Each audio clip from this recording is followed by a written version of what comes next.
네, 지난 시간에 이어서 이번 시간에도 주식 관련 그 필수 용어에 대해서 설명드리도록 하겠습니다. 제일 먼저 윈도우 드레싱이라는 게 있네요. 그 유리창을 닦는다는 얘기네요. 이거는 그 백화점 같은 데서 그 COU 윈도우를 멋지게 꾸며가지고 그 소비자들이 구매 충동을 일으켜서 많이 팔려고 하는 데서 유래된 얘기입니다. 이 금융시장에 대입하게 되면은 연말에 그 기관 투자자들이 그 펀드 수익률 이걸 높이려고 그 연말 그 종가를 올리는 그 주가를 관리하는 그런 현상입니다. 그 자산운용자 책임자들은 그 운용 수익률이 향후에 그 회사 그 금융상품의 추가 자금 유입 아니면은 자기들 연봉하고 직결되기 때문에 아주 뭐 눈에 불을 켜고 연말만 되면은 이 종가를 관리하려고 합니다. 근데 금융감독원에서는 이런 폐해가 있기 때문에 규제를 하기는 계속 하는데 이런 반대로 이 자산운용 책임자들은 아주 목줄이 달린 문제예요.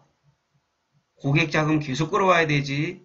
그래야 자기들 그 자리도 보존하고 그 연봉도 올라가니까 매년 연말이 되면은 뭐 규제가 있네 없네 하지만 어김없이 윈도우 드레싱 그 현상이 나타납니다. 그리고 특히 여러 가지 방법을 쓰지만 특히 장마감 동시효과에 아주 기습적으로 그 종가를 올려가지고 이런 주가 관리를 하는 모습이 눈에 자주 띄고 있습니다. 자, 그 다음에는 이 상장 폐지. 흔히 상장 폐지는 상폐라고 합니다. 줄여가지고 상폐 이런 얘기 많이 들으실 거예요, 앞으로. 상장 폐지는 그 거래소나 코스닥 시장에서 퇴출된 겁니다. 한마디로 퇴출. 거기에 있으려면은 이런 조건에 부합돼야 된다. 이런 규정이 있지 않습니까? 예를 들자면은 뭐 자본금이 전액 잠식되지 않아야 된다. 매출액 50억 미만이 2년 연속 되지 말아야 된다. 뭐 감사 의견이 부적정 의견, 한정 의견 받으면 안 된다. 뭐 이런 퇴출되기 싫으면 이런 조건을 많이 지켜야 되는데 그걸 못 지켜서 퇴출이 된 겁니다. 그러면 상장이 취소되니까 이때부터는 비상장 주식이 되는 거예요. 물론 상장 폐지됐다가 다시 극적으로 상장하는 회사도 있지만 그건 극히 드문 예고 일단 상폐가 되면 이미지가 땅에 떨어지는 겁니다. 주식은 뭐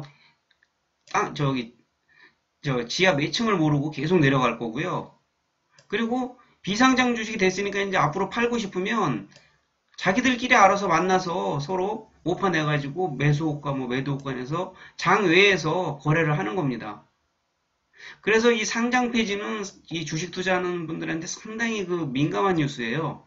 그래서 상장 폐지 되기 전에 이 관리 종목이라는 거로 지정을 해줍니다. 상장 폐지가 되면 회사로서나 특히 그 일반 주주들한테 피해가 많이 가기 때문에 이 유가증권 상장 규정에 의해서 상장 폐지되는 기준에 조짐이 만약에 보이기 시작하면은 관리 종목으로 지정을 합니다. 그래가지고 예를 들어서 뭐 거래량이 미달한다든가 뭐 공시 의무를 위반했다든가 시가총액 미달 뭐 사업보고서 같은 자본금 50% 이상이 잠식됐다 이런 상장 폐지가 될 만한 조짐이 보이면 이 관리 종목으로 지정을 하는데요. 이거는 투자자에게는 상폐될지도 모르니까 조심해라 이런 경고를 하는 거고 해당 기업에는 상폐될 수가 있으니까 어느 정도 기간을 줄 테니까 빨리 정상화 시켜라 이런 미리 예고를 해주는 겁니다. 이 관리 종목 지정이라는 거는. 그래서 일단 위험한 거잖아요. 관리 종목 지정이 되면. 그래서 매매 거래를 정지시킬 수도 있어요. 일정 기간 동안. 그리고 신용거래 당연히 금지되고 대형 유가증권으로 사용할 수가 없습니다. 관리 종목 지정되면. 그래서 여러분들도 주식 샀을 때 관리 종목으로 만약에 지정되면 이거는 심각하게 매도를 고려해 볼 필요가 있습니다. 자, 그 다음에 참 상장 폐지는 아까 제가 말씀드린 거는 증권거래사가 이제 회사가 이 규정을 못 지켜갖고 직권으로 이제 퇴출시키는 건데 반대로 자율적으로 상폐를 신청해갖고 상장 폐지시키는 경우도 있습니다. 이거는 뭐냐면 대주주가 굳이 외부에서 외부에서 뭐 자금을 크게 조달할 필요도 없고 일반 소액주주들한테 자꾸 시달리는 것도 귀찮고 간섭받는 것도 싫고 정부 그 금융 관련 금감원이라든가 이런 데서 자꾸 간섭하는 것도 싫다. 그래서 뭐 유통 주식을 다 사들여 가지고 어느 정도 사들여서 조건이 충족되면 상장 폐지를 시키는 겁니다. 그래서 비상장 주식으로 넘어가 가지고 경영을 하는 거죠.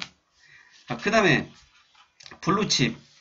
이 블루칩이라는 거는 여러분들 뭐 영화나 드라마에서 많이 보셨지만 카지노에서 포커 게임 할 때 돈으로 왔다 갔다 하지 않지 않습니까? 카지노에서 어떤 동그란 칩 같은 거로 뭐 싸나 주고 동전 같은 거로 주고받고 하잖아요.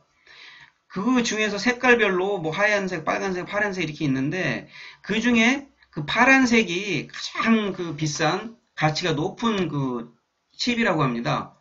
그래서 주식시장에서도 뭐 수익성 재무가 괜찮은 대형 우량주를 갖다가 블루칩이라고 부릅니다. 뭐 우리나라로 따지면 뭐 삼성전자 정도 되겠죠. 블루칩 하면. 그리고 마지막으로 동전주라고 있는데 이거 뭐 상식으로 알아두세요.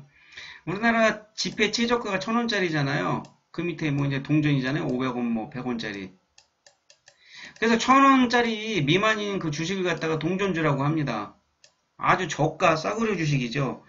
근데 간혹 이 동전주에서 생각지도 못한 아주 큰 수익이 발생하는 경우가 있어요. 이 세력들이 가격이 싸니까 이거를 갖다 이용해가지고 주가를 몇 배 튀겨가지고 빠져나가는 거예요. 왜냐하면 주가가 막 10만원, 20만원 하는 이 주식은 세력들이 그 매집해가지고 뭐 띄워봤자 얼마나 띄울 겁니까? 뭐 10만원짜리 20만원 가는 게 쉽습니까? 근데 예를 들어서 한 500원짜리 이 주식이 있다. 그러면 저기 재료만 잘 살려가지고 이렇게 만들면 뭐 이거는 뭐 1,500원, 2,000원, 3,000원 가는 건 그렇게 어렵진 않지 않습니까? 실력이 좀 있다면. 이럴 때 간혹 폭등을 해가지고 생각지도 않은 뭐 수익이 발생하는 경우도 있는데 이거는 뭐 정상적인 투자자라면은 큰 기대하면 안 되겠죠. 그냥 이런 게 있다는 것만 알아두시고 자, 오늘도 몇 가지 알아봤습니다. 예, 다음 시간에도 또 다른 또 용어를 갖고 찾아뵙도록 하겠습니다. 감사합니다.